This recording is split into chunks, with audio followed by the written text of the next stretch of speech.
Okay,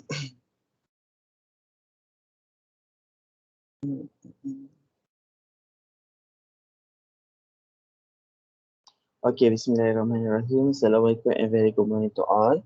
So, my name is Muhammad Iqbal Hakim bin Muhammad Nasir and my teammates are Amirul Hamid and Idris. Today, we are going to present about wireless technology, which is on our part, 1.3 in the subtopic and presented by Group 3. So, as for the presentation outline, today we are focusing to present about the wireless standard, the transmission path, the channel, the reception path, and types of wireless communication systems. And the last one is about the electromagnetic wave. So next, this part will be presented by Idris. So Idris, proceed. Hello, Assalamualaikum. Dengar? Salam. Oh, Ada. dengar. Salam. My name is Muhammad Risha bin Zaidi, and I will explain about what is wireless communication in general. So, wireless communication is the transfer of information between two or more points that do not use an electrical conductor as a medium by which to perform the transfer. It usually involves user and also access point or base station. So, it has several types of wireless network, which is the common one is WAN, MAN, LAN, and also personal area network PAN. It also has the wireless standard, which actually stands for a set of services and protocols that dictate how your Wi-Fi network act. The most common set of wireless standard that we usually encounter is IEEE 802.11, which is the LAN, wireless LAN network. So in the figure, we can see the several types in each wireless network.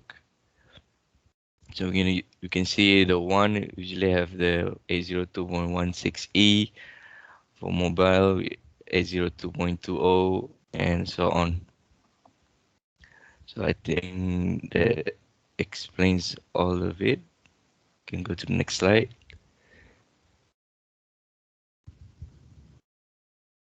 Hamim ada? Amin tak ada. So, Tak ada. tak ada. So this part will be continued by me. So this is the element of wireless communication system, which basically explain how the information is go through.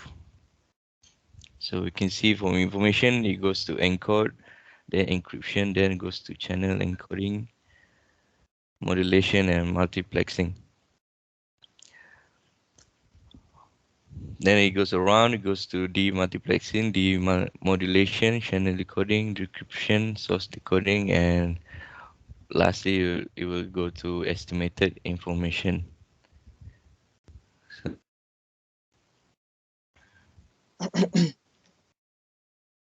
So this is the transmission path.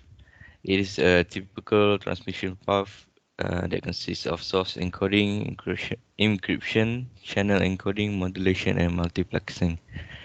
The signal from the source is passed through a source encoder, which converts the signal into a suitable form for applying signal processing techniques. The signal is then encrypted using an encryption standard so that the signal and the information is secured and doesn't allow for any unauthorized access. For channel encoding, it is a technique that is applied to the signal to reduce the impairments like noise or interference, etc. During this process, a small amount of redundancy is in so that it becomes robust against noise. Then the signal will be modulated using a suitable modulation technique so that the signal can easily be transmitted. Lastly, we go to modulated. The modulated signal is then multiplexed with other signal using different multiplexing techniques. So the next slide, we will go to the channel.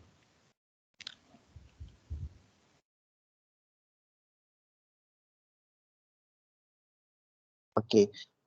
So about the channel, it is three means about the channel, which is the first one. The channel will be indicate the medium of transmission of the signal, and the second one is unpredictable and also highly variable and random in nature. And the last one, a channel may be subject to the interference, distortions, noise, scattering, and the result is the received signal may be filled with the errors. Uh, so next is the reception path. For the reception path, basically it is a vice versa from the information path before, which is a transmission path. As for the reception path, which is we will start for the demultiplexer, which is here we see the demultiplexing. So the signal from the channel is received by the demultiplexer and is separated from the other signal. And we'll go to demodulation, which is a technique that original message signal is recovered back from the transmission path. And for the channel decoding, it will be the redundant bits from the message are removed by using this decoding method. And the second last, which is a decryption, since the message is encrypted before, the decryption of the signal removes the security and turns into a simple sequence of bit of the message. And finally, the signal is given to the source decoder to get back the original transmitted message or the signal that were given from the transmission path into the estimated information that we are expecting before. So, as for types of wireless communication, here we are focusing. Salah slide tak apa lah. So here, the types of wireless communication system, we have three main, which is simplex, half duplex, and full duplex. So as here, we make this slide more simple, easy to read and easy to understand, which is for simplex.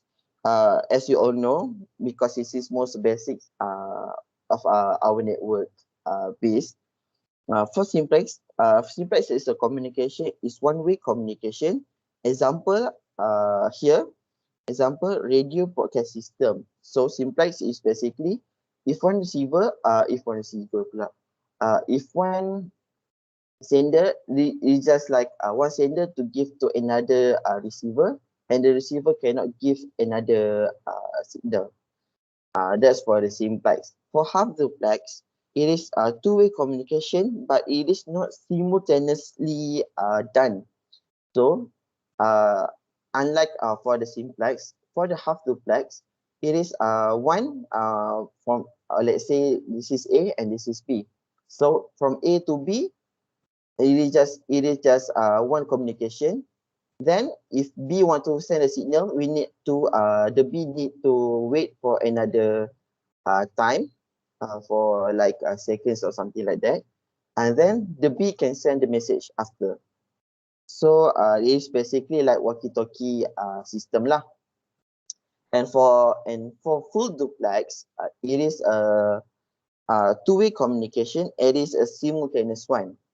Unlike for half duplex lah, because half duplex is one at a time. So for full duplex, it is can be simultaneously. So it is like just like mobile phones we are used for the daily times. So next is electromagnetic wave. For the last slide is why we are covering electromagnetic wave, because the electromagnetic wave will cover energy from electromagnetic field to space. And the types of electromagnetic wave, it is gamma rays, X-rays, ultraviolet rays, visible rays, infrared, microwave, and radio wave. For the usage of electromagnetic wave, So we are usually used in radio wave, which are used in wireless communication to carry the signals. And it is consists of the both electric and magnetic fields in form of time verifying a sinusoidal wave. Sinusoidal wave, it is just bahasa Melayu sikit. So korang tahu kan what is sine wave kan? Macam dalam physics dengan maths kan kita ada belajar sine wave. So bila when Ejaan je lah. Ejaan sine wave. sine wave SIN sine WAVE SINE sine SIGN. kan SINE. Tak ingatlah saya jap. Kan saya ingat saja tanya. Ejaan kat bawah ni SIN sinusoidal. Sinusoidal. Sekejap saya searchkan lah sinusoidal tu apa. Panjang nama tu. Panjang nama dia. SINE. Sin apa? Saya tahu SINE kan? Sin. Kawan-kawan lain tolong. SINE. Okay, that one lah. Tu sin kan? Okay. So sine wave ni basically bila dia ada electric dengan magnetic fields ni, dia akan detect bila dia ada dua-dua ni baru dia akan jadi sine wave. So bila dia tak ada sine wave tu, maknanya pergerakan data tu tak ada. Macam tu. Itu dia punya the significant value of sinusoidal wave ni in electromagnetic wave lah. So that's all from us. So thank you very much.